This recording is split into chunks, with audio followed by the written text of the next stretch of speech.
Hey there, good afternoon. My name is Catalin and I am delighted to be here at the Amoretti Test Kitchen to do one of my absolute favorite confections, caramels. We will be making them three ways: the original classic, a sea salt variety, and, to be a bit adventurous, a Chipotle chili pepper one. Let's have some fun.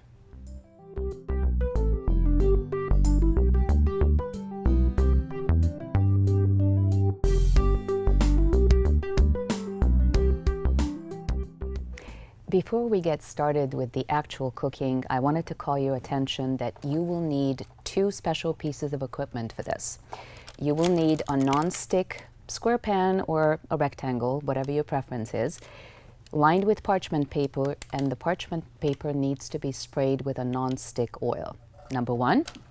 And number two, this is my favorite, but you will need either an instant read thermometer or a candy thermometer. Let's go. Our first step is to combine our 2 cups of sugar, our half a cup of water, and our half cup of light corn syrup. This will all go in together. And we are going to start mixing these 3 ingredients at medium heat. The purpose of this is, of course, to melt the sugar and to evaporate the water. So we're going to mix this, and we are going to cook and caramelize the sugar, no pun intended, which will take anywhere between 12 to 14 minutes. As we are dissolving the sugar, please make sure that you are continuing to stir until the sugar has actually dissolved completely and the water has evaporated. You will see this because the mixture becomes a lot more thick. It is no longer watery. After this, instead of stirring, you need to swirl the pan. And the colors inside the pan will start turning darker and darker color. You do need to pay attention here. So we have just taken off our caramelized sugar and corn syrup combination, and now we're going to make it really angry. We're going to add butter and our condensed sweet milk. And notice the bubbling. Notice how violently it reacts to the addition of these 2 items. It's all good. That's what it's supposed to do. We are going to whisk the mixture until it becomes absolutely beautifully silken smooth. And the color is changing now as well. It's beginning to look more and more like caramel. Now, if we were going to make our Chipotle pepper version, here is the point where we would add our half a tablespoon of smoked Chipotle pepper powder. But we're going to focus on the classic caramel right now. And it is now really looking like what we want it to look and smell and taste like. We are now going to put the mixture back onto our heat source, and we are going to start heating it while whisking constantly. The whisking is absolutely important, but we also have to be careful because at some point before it gets above 245 degrees, we're going to be pulling this off.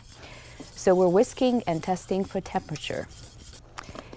We have reached our ideal temperature of between 243 and 245 degrees Fahrenheit. We have taken the caramel off of the heat, and now we're going to add our sea salt, which is common to all 3 varieties, by the way. We're going to add our Madagascar bourbon vanilla, just about 1/8 of a spoonful. Notice how wonderful deep color the caramel has become. And of course it is perfectly smooth. There are no lumps, nothing to prevent us from enjoying that buttery wonderfulness. And oh my gosh, the scent is fantastic as well. So on to our final step, which is to pour the caramel into our prepared pan.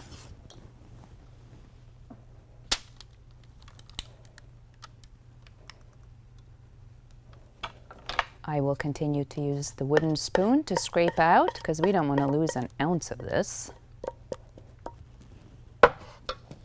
We are going to tap it down, and at this point, if we wish to make sea salt caramels, we are going to sprinkle the beautiful sea salt flakes on top. If we are continuing with our Chipotle chili pepper caramel, we will sprinkle our Chipotle chili pepper flakes on top. So, classic caramel will now need to cool off, and once it has cooled off, it can be sliced in any way that you wish. You can also use cutters to make hearts or any shapes that you would like. If you want to keep it longer than a few days, although good luck, it needs to be wrapped either in paper or in foil. We hope you enjoy. Thank you so much for being with us today. I hope you've enjoyed this and other recipes. If you would like to see them, please visit amorettiblog.com. If you would like to see any ingredient or any product being used in its real application, please email us at blog@amoretti.com. See you next time. Thanks again for joining us today. Below you will find a link to our store, as well as recipes developed in the Amoretti Test Kitchen. If you want to see our previous recipe, click on the video next to me. Also, check out our Facebook, Instagram, and Twitter.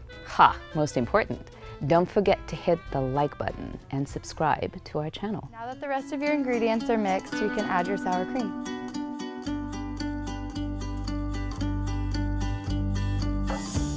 Finally, fold in